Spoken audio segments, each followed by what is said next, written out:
이 아침에 우리 가운데 주께서 은혜 주실 줄 믿습니다. 여러 지자체들이 벚꽃 축제했는데 벚꽃 없이 축제를 했다고 그럽니다. 오늘부터 이번 주간이 하나님께서 창조하신 이 창조 세계 벚꽃이 아주 만개하고요, 큰 기쁨을 줄 것입니다. 이 좋은 날에 다른 데 가지 않고 현장 예배로, 온라인 예배로 함께하는 우리들에게 하나님 은혜와 평강 주실 줄 믿습니다. 신이 없다고 주장하는 한 친구가 교회 다니는 성도한테 이런 불평을 늘어놓았습니다. 종교인들은 참 좋겠다. 때마다 절기들이 있어가지고 잔치도 하고 축제도 하는데 우리같이 무신론자들은 아무것도 없다. 교회 다니는 사람은 부활절, 추수감사절, 맥추절, 유대교인들은 유월절, 불자들은 4월 초파일 이렇게 잔치들을 하는데 우리 무신론자들은 아무것도 없다. 그렇게 이야기했더니 교회 다니는 친구가 그런 이야기했습니다. 너희들도 절기가 있잖아. 너희들도 있다. 우리가 뭐 있는데? 있잖아. 만우절 했습니다. 오늘은 우리가 주님의 부활하는 힘을 기억하고 함께 기뻐하는 부활주일입니다. 내일은 만우절입니다. 거짓을 믿고 있는 사람들이니까 만우절을 지키고 있습니다.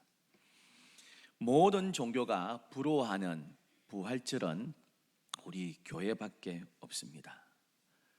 제가 한번 찾아봤더니요, 유교는 음력 8월 27일 공자 탄신일을 지킵니다. 이슬람교는 마호메트의 탄신일 9월 28일을 지킵니다. 우리가 알다시피 불교는 석가탄신일 음력 4월 초파일을 성대하게 지키지만 세상 그 어떤 종교도 부활절은 없습니다. 그들은 종교의 교주의 그 무덤을 성역화하고요, 무덤을 화려하게 꾸밉니다. 그리고 무덤을 참배하는 것을 참 중요한 행사로 여기지만 우리 기독교는 무덤 자랑하지 않습니다. 왜냐하면 예수께서 부활하셨기 때문입니다. 굳이 본다면 빈 무덤만 볼 뿐입니다. 그래서 무덤을 성역화하지 않습니다. 예수께서 부활하시고요, 참 수지 맞은 사람들이 많은데 대표적으로 수지 맞은 사람이 아리마대 사람 요셉일 겁니다. 자기의 무덤을 내어줬잖아요. 성경이 없지만은 아마 친구들이 그리 대화했을 것입니다. 요셉아, 너 어쩌자고 그 흉악범하고 같이 매달린 이단의 괴수라고 하는 예수의 무덤을 네가 제공해 줬냐? 이 제정신이가 했습니다.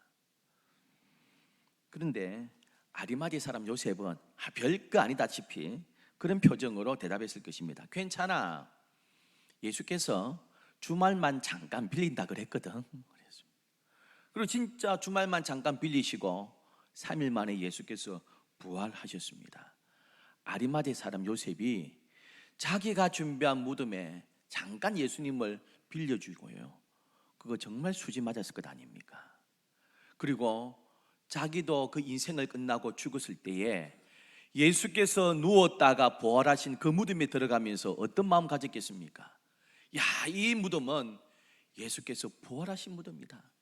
나도 예수께서 말씀하신 대로 마지막 천사장의 나팔 소리와 더불어 재림하실 때에 예수님께서 이 무덤에서 일어나신 것처럼 나도 일어날 것이다. 그런 마음 가지고 마지막 임종하지 않았겠습니까? 그래서 예수님께서 누우셨던 그 자리에 누웠던 아리마대 사람, 진짜 수지 맞은 사람입니다. 할렐루야, 여러분.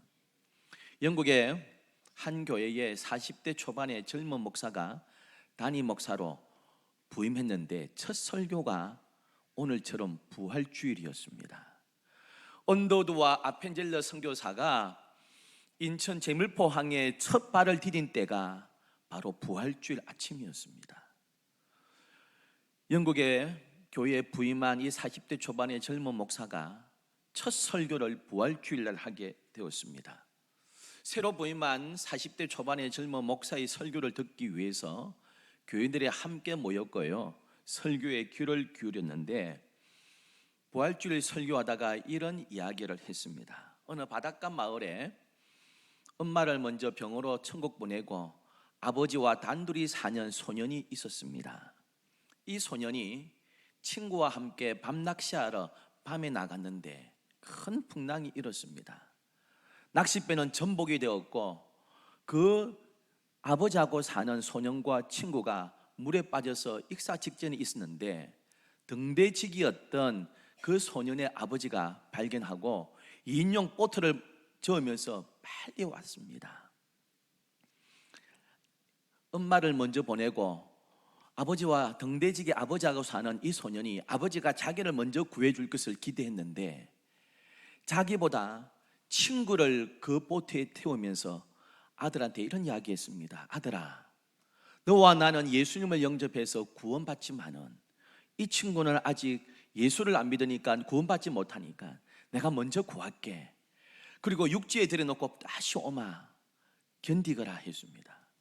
네 아들은 아버지를 원망하지 않고 예 아버지 하면서 허우적거렸습니다. 인형밖에 탈 수 없어서 친구를 먼저 육지에 데려놓고 또 풍랑을 헤치고 아들 구하러 왔건만 아들은 흔적을 찾을 수가 없었습니다. 젊은 목사님의 이러한 예화가 끝이 나고요, 이 젊은 목사의 눈가가 촉촉해졌습니다. 기도하고 설교를 마치고 찬송을 부르는데 예배에 참석했던 성도들의 반응이 감동적이지 않았습니다. 심드렁했습니다. 뭐 흔한 이야기 아니가. 교인 중에 하나가 옆에 앉은 교인한테 이런 이야기했습니다.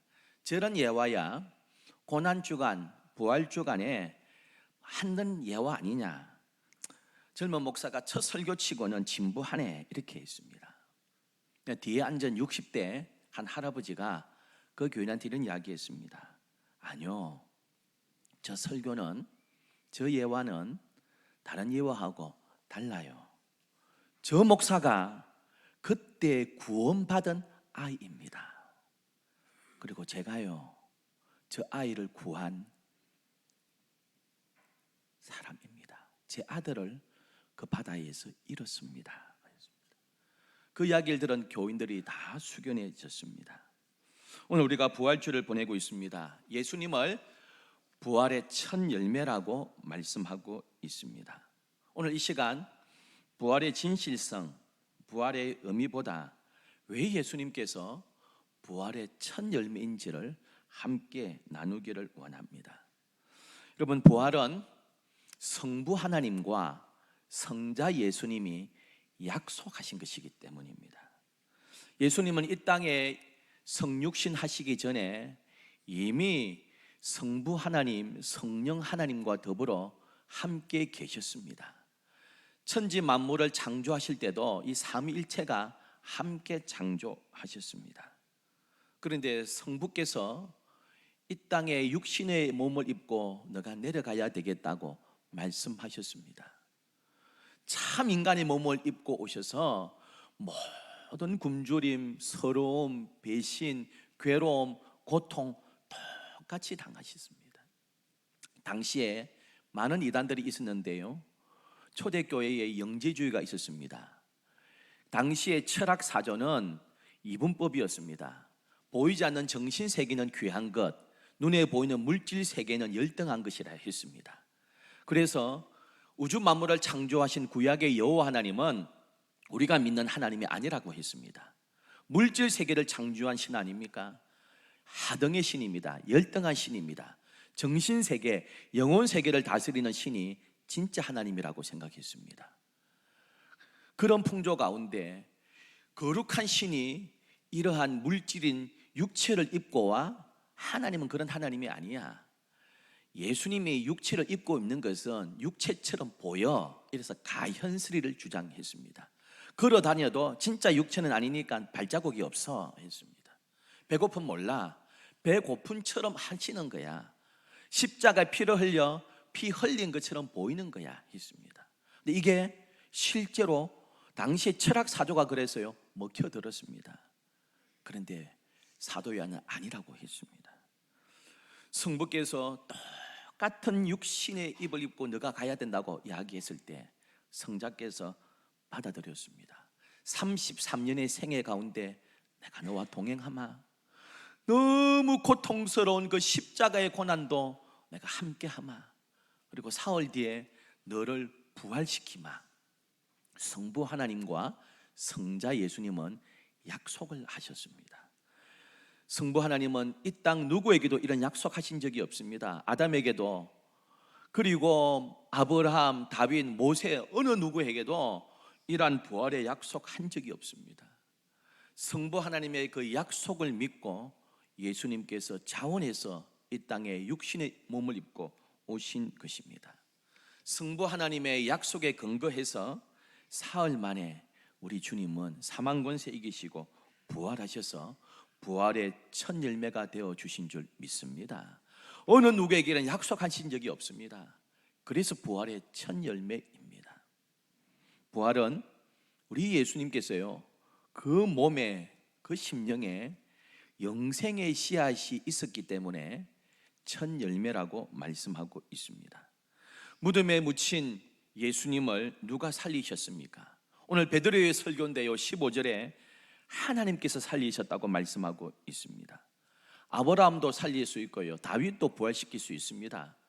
전능하신 하나님에게 그게 무슨 어려운 일입니까? 죽은 자 살리는 게 뭐가 힘듭니까? 그럼 죽었는데요, 제가 아무리 안수기도해도 일어나지 않습니다. 그런데 우리 여호와 하나님은 일어나라 하면 다 일어납니다. 뭐가 힘드십니까? 그런데 아브라함 부활시키지 않았습니다. 다윗, 모세 부활시키지 않았습니다. 왜요? 그들 육체에는 생명의 씨앗, 영생의 씨앗이 없기 때문입니다. 우리 성자 예수님만이 그 영생의 씨앗을 가지고 있기 때문입니다. 성경에 보면 예수님 이전에도 부활한 사람이 여러 명 있습니다. 예수님 이전에도 부활한 사람이 많은데 왜 예수님을 부활의 첫 열매라고 합니까? 엘리사가 그 수냄 여인, 귀한 여인인 아들을 낳았습니다. 그 수냄 여인은 다 가졌는데 자식이 없었습니다. 엘리사가 축복해서 그 아이가 태어났습니다. 아이가 자랐는데요, 갑자기 머리가 아파요 하다가 죽어버렸습니다. 엘리사가 그 동네 지나가다가 얘네한테 물었습니다. 평안하냐? 평안합니다 했습니다. 알고 보니까 지금 막 아이가 죽었습니다. 그런데도 평안합니다 했습니다. 가서 아이 위에 엎드려서 기도했더니요, 죽은 아이가 부활했습니다. 여러분, 나사로 무덤에 들어간 지 나흘 만에 부활했습니다. 우리는 보통 3일장 하잖아요. 이스라엘은 하루에 끝냅니다. 오늘 죽으면 오늘 바로 묻습니다. 무덤에 들어간 지 사흘이 지났습니다. 왜 사흘입니까? 예수께서 사람을 보내었지만 지체하고 계셨습니다. 사실은 그런 게 아닌데요, 그 고대 이스라엘 백성들은 통념이 있었습니다. 지금 사람이 죽어도 사흘 동안은 영혼이 그 근처에 떠돈다고 생각했습니다. 사흘 지나고 나흘째가 되면 완전히 그 영혼은 떠났다고 생각했습니다. 즉 나흘 되었다는 말은 다시 살아날 가능성이 전혀 없다는 뜻입니다. 예수께서 오셔가지고 나사로야 무덤에서 나오느라 했을 때 살아났습니다. 예수께서 공생의 시간에 나인성을 들어가는데 나인성의 과부의 아들이 있었습니다. 그 아들 하나 의지하고 살았는데 죽어서 관에 넣고 매장하러 갑니다. 마음이 너무 아팠던 예수께서 그 행위를 멈추시고 관에 손을 대고 그 아들을 부활시켰습니다. 예수님 말고요, 그 이전에 부활한 사람들이 여러 명이 있었는데 그들을 가리켜서 부활 1호라고 말씀하지 않았습니다. 예수님만이 부활의 첫 열매라고 말씀하셨습니다. 여러분, 그들이 부활했지만 똑같은 육신으로 부활해서 나중에 다 죽었습니다. 근데 우리 예수님은 부활하실 때에 영생의 씨앗을 가지고 부활하셨습니다. 변화된 몸으로 부활하시고 다시 죽지 않았습니다. 얼마나 달라졌는지요, 막달라 마리아가 예수님을 몰라보았지 않습니까? 불과 며칠밖에 안 됐잖아요. 그 무덤을 찾아갔는데 앞에 예수가 계신데도 너무 슬퍼가지고 예수의 시신이 없이다 생각하고 동산직인 줄 알고 당신이 어디 옮겼습니까? 압니까? 말씀해 달라고 합니다. 마리아야 하니까 눈이 떠져가 예수인 줄 알았습니다. 여러분, 제가 일주일 있다가 나타나면 저 모르겠습니까? 알잖아요, 여러분. 머리 스타일 좀 달라졌다고 모르겠습니까? 쌍꺼풀 수술했다고 모르겠습니까? 여러분, 예수님께서요 3일 뒤에 나타났는데 막달라 마리가 몰랐어요, 여러분. 엠마오로 내려가는 두 제자가 둘이서 근심하면서 대화하면서 내려가는데 언제 왔지? 한 사람 옆에 같이 있어요. 같이 대화하고 있습니다. 이분이 성경을 풀어주기 시작했습니다. 가슴이 뜨거워지고 함께 식사하는데 주님이시다 생각하니까 그 사이 없어졌어요, 여러분. 제자들이 유대인들을 두려워하여 문을 다 잠가놓고요 조용하게 있었는데 문 열어주지도 않았는데 예수께서요 벽을 통과해서 쑥 들어오십니다. 그럼 부활하신 예수님은 우리가 생각하는 육체가 아닙니다. 형태도요 바뀝니다. 오늘 본 부활의 예수님은 내일 보니까 다른 모습이세요. 또 다른 모습이세요. 다른 모습입니다. 시공간을 초월하는 육체가 달라졌습니다. 그래서 우리 예수님을 가리켜서 부활의 첫 열매라고 말씀합니다. 그 전에 부활한 사람은 그냥 똑같은 육신으로만 부활했습니다. 똑같은 죽음을 보았습니다. 그리고 다시 무덤에 묻혔지만 우리 주님은 부활하실 때에 영생의 씨앗을 가지고 부활하셨고요 그 무덤에 있을 수가 없었고 부활하신 이후에도요 완전히 변화된 몸으로 부활하시고 다시 죽을 수 없는 몸이 되어서 성천하시고 변화된 몸으로 성부 하나님과 더불어 천국에서 지금도 통치하고 계실 줄 믿습니다. 그래서 다른 부활하고 다릅니다. 그래서 예수님의 부활을 부활의 첫 열매라고 말씀하고 있습니다. 우리가 예수님을 믿는다는 것은 예수님의 영생의 씨앗을, 생명의 씨앗을 우리 가운데 이식하는 것입니다. 심장도 이식하고요 우리 많은 장기들을 이식하지 않습니까? 우리 가운데는 통째로 영생을 우리 가운데 이식해 주셨습니다. 주님으로 우리 가운데 이식해 주셨습니다. 그래서 우리 가운데는 영생의 씨앗이 있어서 우리 예수님 재림하시는 그날 우리 모두가 함께 무덤에서 일어나서 부활 2호, 부활 3호, 부활 4호, 부활 100호 전부 우리가 변화된 몸으로 함께 일어나서 주님을 맞이하고 천국에 올라갈 줄 믿습니다. 저 천국에는요 아브라함, 모세, 이삭 지금 영혼만 있습니다. 육체는 없습니다. 우리가 사도신경 외울 때 몸의 부활을 믿습니다 그럽니다. 예수님 재림하실 때에 아브라함의 육체가 부활합니다. 모세의 육체가 부활합니다. 우리 모두가 새롭게 부활합니다. 살아있는 자도 전부 다 변화된 몸으로 변화되어서 주님과 더불어 육체로, 변화된 육체로 천국에서 찬송하게 될 줄 믿습니다. 그래서 우리 예수님을 가리켜서 부활의 첫 열매라고 말씀합니다. 몇 년 전에 천국 가신 고 이어령 선생이 있습니다. 여러분 아시죠? 십몇 년 전에 그분이 예수를 믿고 적은 첫 번째 책이 있습니다. 지성에서 영성으로.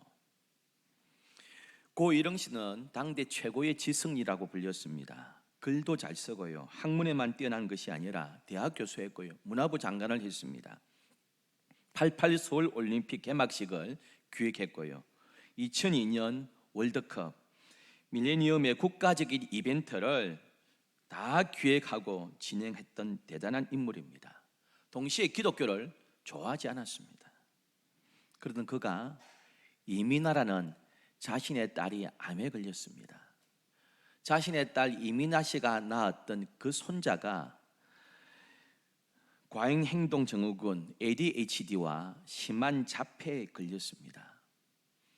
딸이 암에 걸렸을 뿐 아니라 실명의 위기가 찾아왔습니다. 딸을 만나러 비행기 타고 하와이로 건너갔습니다. 암과 실명의 위기에 처해 있는 그 딸을 만났습니다. 아무것도 해줄 수 없는 상황에서 이 아비가 지성에서 영성으로 그 책에서 이렇게 기록하고 있습니다. 딸이 아파할 때 아버지라는 자는 무엇을 하고 있었나? 나는 딸에게 아무것도 해줄 수 있는 것이 없구나. 우리 말이, 우리 딸이 아버지라고 부르는 하나님께서 우리 딸에게 힘을 주시는구나. 그리고 하와이 교회에 무릎 꿇고 우리 주님을 영접하기 시작했습니다. 하나님, 내 딸이 암으로도 모자라 실명을 주십니까? 아들의 심한 자폐와 ADHD 때문에 눈물이 말라버린 내 딸에게 무슨 흘릴 눈물이 있다고 다시 눈물을 주십니까? 내 딸을 살려만 주시고 볼 수만 있게 해주시면 남은 생을 주님께 바치겠습니다. 제가 갖고 있는 것은 글 쓰는 것과 말하는 능력밖에 없으니 이것이라도 좋다면 주님께 드리겠습니다 하고 딸의 병 때문에 그가 주님 앞에 두 손 들고 믿음으로 돌아왔습니다. 거기에서 하나님과 약속했습니다. 놀라운 기적이 일어나서 암은 있었지만 실명의 위기에서 벗어나고 깨끗하게 치유받았습니다. 그리고 이민아 씨의 생일날 드디어 세례를 받았습니다. 지성에서 영성으로 첫 문장을 이렇게 시작합니다. 하나님, 당신의 제단에 꽃 한 송이 바친 적이 없는데 절 기억하시겠습니까? 하나님, 좀 더 당신께 가까이 다가가도 좋겠습니까? 그렇게 질문하고 있습니다. 그가 세례를 받고 성도가 되었을 때 안티 기독교인들은 어쩌다가 저 사람이 교인이 되었나 하고 탄식했습니다. 무신론자들은 배신자를 대하듯 질책했습니다. 다른 종교인들은 왜 하필 기독교로 귀하냐 하고 안타까워했지만 우리 모두는 참 기뻐했습니다. 지성과 이성의 길에서 영생의 길로 십자가로 나아가면서 그가 했던 말 중에 이런 이야기가 있습니다. 여러분, 만두는 통째로 먹어야 맛있습니다. 기독교 신앙도 통째로 받아들이면 좋습니다 했습니다. 딸 때문에 믿음을 시작했지만 돌아보니 아니었군요. 하나님께서 내 믿음을 인도해 주셨군요. 그렇게 고백했습니다. 여러분, 그분의 믿음을 인도하신 분도 부활의 주 예수 그리스도신 줄 믿습니다. 오늘 부활주를 맞이해서 오늘도 우리의 남은 모든 인생을 부활의 첫 열매가 되신 주님께서 우리를 인도해 주시고 앞으로 살아가면서 놀라운 일들을 간증거리 저와 여러분에게 부어주실 줄 믿습니다. 기도하겠습니다. 참 좋으신 하나님 아버지,